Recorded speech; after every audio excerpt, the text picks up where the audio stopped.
언제나 필승! 네, 반갑습니다. 필승입니다. 반갑습니다. 자, 이번 영상은 테슬라에 대해서 좀 말씀을 드리고자 합니다.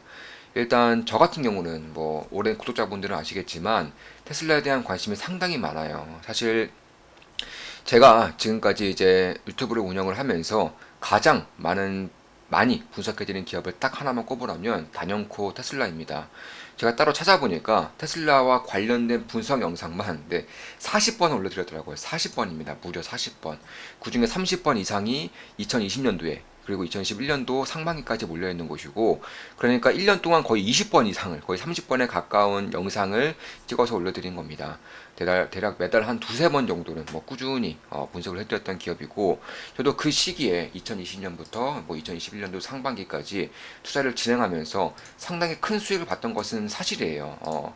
우리 이제 좋은마음 기분나게 멤버분들 중에서, 혹은 우리 멤버분들 중에서 이제 한 2년 정도 된 분들은 다들 알고 계실 겁니다. 그 당시에 테슬라와 비트코인에 투자를 하면서 유동성을 흡수하는 괴물이라고 저는 생각을 했었고, 본격적으로 투자를 함으로써 큰 수익을 냈었습니다. 그 이후에 제가 올해부터 테슬라의 이제 본격적인 이제 리스크에 대해서 꾸준히 말씀드렸었고, 사실 우리 좋은마음 기분나게 멤버분들은 다들 아실 거예요. 테슬라가 가지고 있는 가장 큰 리스크가 무엇인지에 대해서 말입니다. 그 리스크에 대해서 제가 오늘은 좀 분석을 해드리고자 합니다. 시장에서 알고 있는, 다른 투자자분들이 알고 있는 테슬라의 실적 악화라던가, 혹은 고평가 여부, 금리 상승, 인플레이션, 이런 것들이 아니에요. 테슬라의 진짜 위기는 바로 중국입니다. 중국. 그 이유에 대해서 말씀을 드려보고자 합니다. 일단 제가 전에 이제 올해 초부터 이제 테슬라의 리스크에 대해서 말씀드린 적이 있습니다. 물론 좋은마음 기분나게 텔레그램방에서는 정말 꾸준히 말씀드렸지만, 그 외 공개적인 영상에서는 딱 한 번 말씀드렸어요. 테슬라 급락 이유와 대응 방안, 기관과 개인의 시각차, 이렇게 말씀드렸었고, 기관은 테슬라를 그렇게 오래 보고 있지 않는다. 기관 같은 경우는 매년마다 실적에 대한, 혹은 자기의 성과에 대한 그런 것들을 발표를 해야 되고, 이에 따라서 인사고과에 반영이 되고, 무엇보다도 이 펀드의 그런 자금 흐름에 있어서는 가장 중요한 부분이 장기적인 게 아니죠. 지금 당장 몇 퍼센트의 수익률을 내고 있느냐, 지금 당장 손실 방어를 얼마나 잘하고 있느냐, 이게 중요하기 때문에 개인들이 보고 있는 테슬라의 AI라던가 로보택시, 자율주행, 더 나아가서 우주항공까지 바라보면서 투자를 하는 것이 아니라고 제가 말씀드렸습니다. 따라서 기관들의 매물이 상당히 많이 나올 가능성이 있고, 이때가 1월 말이었죠. 이 당시에는 수급으로 인해서 굉장히 좀 과매도한 부분이 있지만, 앞으로 봤을 때에는 추세가 꺾일 경우에 뒤도 돌아오지 않고 이제 매도해야 될 것이라고 제가 공개적으로 말씀을 드렸었죠. 텔레그램방에서는 정말 꾸준하게 말씀을 드렸어요. 일단 좀 보시면, 자, 올해 2월 18일에 말씀드린 좋은마음 기분나 텔레그램방에 분석해드린 글입니다. 중국 민족주의 소비, 어떻게 나이키, 아디다스 밀어냈나? 예, 이런 기사를 띄워드렸었고, 내년부터 모빌리티에서도 위와 같은 이슈가 본격적으로 일 수 있습니다. 중국 모빌리티 기업들엔 상당히 호재로 작용하겠으나, 테슬라 입장에서는 큰 리스크로 다가올 수 있습니다. 중국 전기차 브랜드들은 가격 경쟁력을 무기로 몸집을 키워왔지만, 서서히 흐름이 바뀌고 있습니다. 하드웨어는 소프트웨어의 성능까지 빠르게 좋아지고 있다는 것에 주목할 필요가 있습니다. 중국 차량의 성능이 나날이 좋아지니 중국인들 입장에서 굳이 테슬라를 고집할 필요가 없으니 시기가 머지않아 올 것입니다. 전 세계 전기차 판매량의 45%를 중국이 차지하고 있다는 사실은 참으로 무서운 일입니다. 이렇게 말씀드렸습니다. 2월 18일에 한 번 더 분석해드렸죠. 중국에서 잘 나가는 해외 자동차 브랜드는 테슬라 외에 딱히 없습니다. 이때 기사가 이제 한 달에 한 대도 못 팔아, 제네시스 중진출 또 실패하나, 이런 식으로 기사 나섰습니다.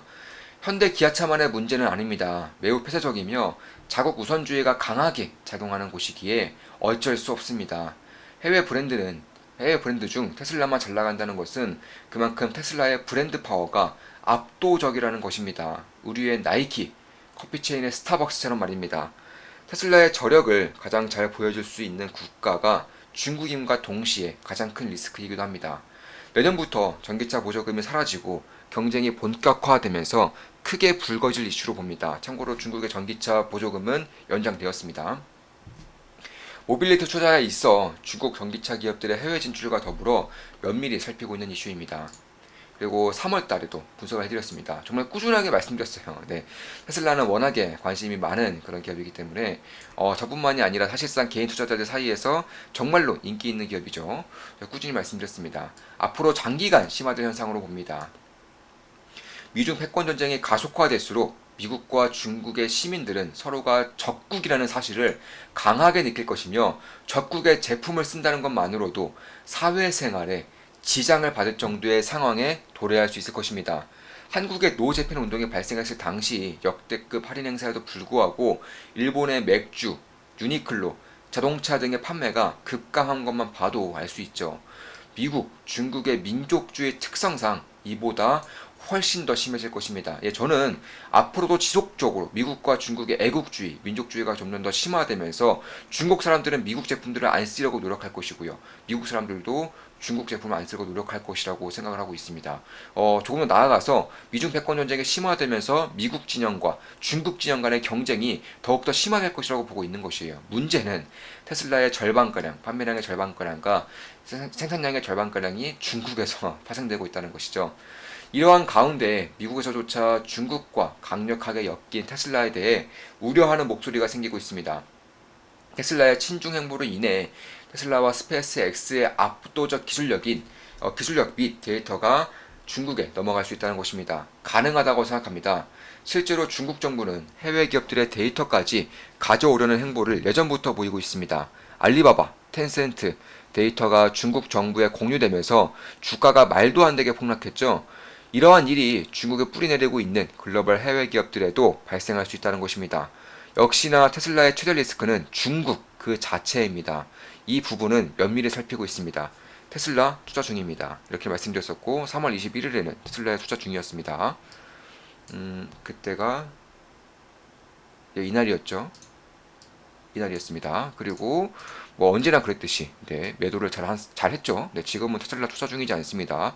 제 모든 영상은 매수 매도 추천 리딩 절대 아닌 거 다들 알고 계시죠? 참고하시면 되겠습니다.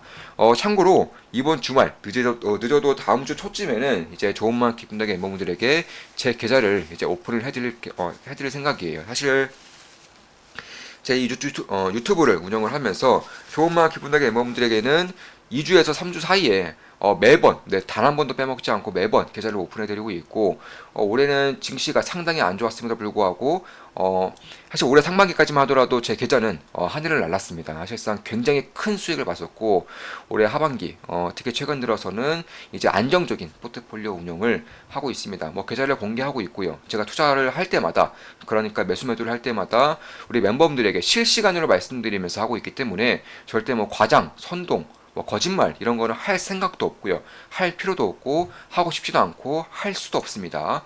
사실 그대로만을 말씀드리는 거예요. 4월 4일에 한 번 더 분석해드렸습니다. 전 세계 전기차 시장의 45%를 한 국가에서 차지하고 있다는 것은 참으로 무서운 일이 아닐 수 없습니다. 심지어 배터리 원재료의 공급망은 전 세계 70%를 차지하고 있습니다. 여기에 중국 정부의 전폭적인 지원까지 받고 있으니 중국 전기차 기업들의 약진은 당연하다고 할 수 있습니다. 그 대표적인 기업이 BYD죠. 참고로 이 당시에도 저는 테슬라에 투자하고 있었음에도 불구하고 이런 식의 분석을 꾸준히 해드린 겁니다. 당연히 제때 이제 매도를 했죠. 주목할 점은 하드웨어뿐만 아니라 소프트웨어까지 중국 한정으로 테슬라 바로 아래까지 따라붙고 있다는 것입니다. 이럴 경우 중국인들은 결국 굳이 테슬라를 선택할 요건이 사라지게 됩니다. 가까운 미래에 중국의 민족주의 및 애국주의까지 더해질 경우 테슬라 입장에서 위기감을 느낄 수밖에 없을 것입니다. 실제로 BYD의 경우 이미 테슬라 판매량의 70% 수준까지 따라붙었으며 올해에서 내년 사이에 테슬라의 전기차 판매량을 넘어설 것이라고 밝혔습니다. 실제로 하이브리드를 포함해서 이미 테슬라의 판매량을 넘어섰죠. 이 안에는 테슬라 판매량의 40%를 차지하는 중국 비중이 줄고 자연스레 BYD 비중이 늘 것이라는 계산이 있었을 것입니다. 참고로 테슬라 대비 BYD의 전기차 판매량은 70% 수준인데 반해 참고로 하이브리드를 제외한 전기차 판매량 수준입니다. 시가총액은 10분의 1도 채 되지 않습니다. 얼마 전에 매도하였지만 매일같이 살피고 있습니다. BYD에도 투자를 했었고 몇 배 이상의 수익을 거뒀죠. BYD 투자했었고 몇 배 이상의 수익을 거뒀습니다. 앞으로 격차를 더욱 벌릴 것으로 봅니다. 기술력 차이를 좁히지 못할 가능성이 높습니다. 전기차 판매량도 테슬라 대비 4분의 1 수준까지 따라왔지만 시가총액은 40분의 1 수준입니다. 앞으로 어떠한 경쟁 구도가 형성될지 생각만 해도 설렐 지경입니다. 이기는 쪽에 투자하면 그만입니다. 예, 이기는 쪽이 우리 편입니다. 이기는 쪽에 투자하면 그만이죠. 절대 기업에 혹은 주식 종목에 감성을 섞어서는 안 됩니다. BYD, 샤오펑 지켜보고 있습니다. 테슬라 투자 중입니다. 이 당시에 투자를 하고 있음에도 이런 식의 부정적인 분석을 해드렸었습니다. 이때 주가가 4월 4일이니까 정확히 꼭지점이었네요. 정확히 꼭지점에서 이런 분석을 해드리고 이제 매도를 잘 했죠. 그리고 이제 6월 달에도 그리고 5월 달에도 분석을 해드렸습니다. 다만 심화되는 미중 패권 전쟁과 중국의 강력한 통제 그리고 애국주의 등으로 인해 글로벌 기업들의 중국 진출이 순탄치만은 않을 것입니다. 분명한 리스크이기 때문에 항상 염두에 두고 투자에 임해야 합니다. 특히 테슬라, 애플과 같이 중국에 편중되어 있는 기업들은 중국 그 자체가 리스크라고 할 수 있으며 앞으로 패권 전쟁이 더욱 심화될 가능성이 높다는 점에서 기업 자체의 펀더멘탈과 중국 리스크 간의 괴리를 항상 고려해야 한다고 생각합니다. 그 과정에서 기존의 시장을 빼앗기는 기업들과 새롭게 개척하는 기업들이 연이어서 나올 것입니다. 기술 전쟁의 패자와 승자도 대부분 여기에 속할 것이고요. 기회가 작지 않아 보입니다. 그러니까 미중 패권 전쟁을 하면서 가지고 있었던 시장을 빼앗기는 기업들이 생길 것입니다. 분명히 생길 거예요. 그 과정에서 새롭게 시장을 개척하는 기업들이 당연히 생기겠죠. 이런 것들을 면밀히 살피면서 큰 기회를 잡을 수 있다, 잡아야 한다라고 꾸준히 말씀드리고 있는 겁니다. 승리할 경우 강력한 해자를 확보함으로써 장기간 성장할 것으로 봅니다. 몇몇 핵심 산업들과 그 안의 기업들을 면밀히 분석하고 있습니다. 절대 놓치지 않을 것입니다. 이렇게 말씀드렸습니다. 6월 22일에 분석해드린 글이고요. 애플이 애플카 개발을 진행하는 과정에서 미국 다음으로 중국을 점찍은 듯 합니다. 대부분의 아이폰을 생산하는 국가도 중국이고 가장 많은 소비를 하는 국가도 중국이기 때문입니다. 이는 다른 글로벌 기업들도 크게 다르지 않습니다.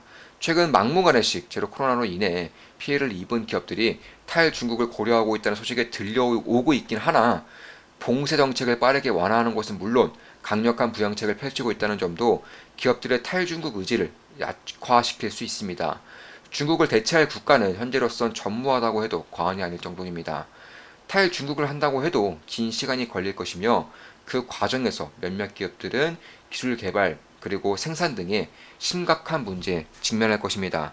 이러나 저러나 기술이 발전하고 세상이 발전하는 과정에서 핵심 역할을 할 수 있는 국가 및 기업들이 몇 없다는 것은 부정할 수 없습니다. 투자자로서 중국 기업들에 대한 투자를 배제한다는 것은 리스크가 될 수 있음을 염두에 두어야 한다고 생각합니다. 이렇게 분석해드렸죠. 6월에 한 번 더 분석해드렸습니다. 테슬라의 중국 리스크가 점차 현실화되고 있습니다. 테슬라의 중국 리스크가 현실화되고 있다고까지 말씀을 드렸습니다. 6월 27일이면 정확히 언제죠? 네, 이날이네요. 네, 이날 이런 분석을 해드렸습니다. 우려하던 일이었으며 테슬라 입장에서 매우 어려운 길을 걷게 될 가능성이 높습니다. 세계 최고의 공장 및 최대 시장인 만큼 테슬라도 결코 포기하지 않을 것이며 포기할 수도 없을 것입니다. 그래서인지 테슬라는 상해 공장에서의 생산량을 작년 48만 대의 2배인 100만 대를 생산해낼 것이라고 밝혔습니다.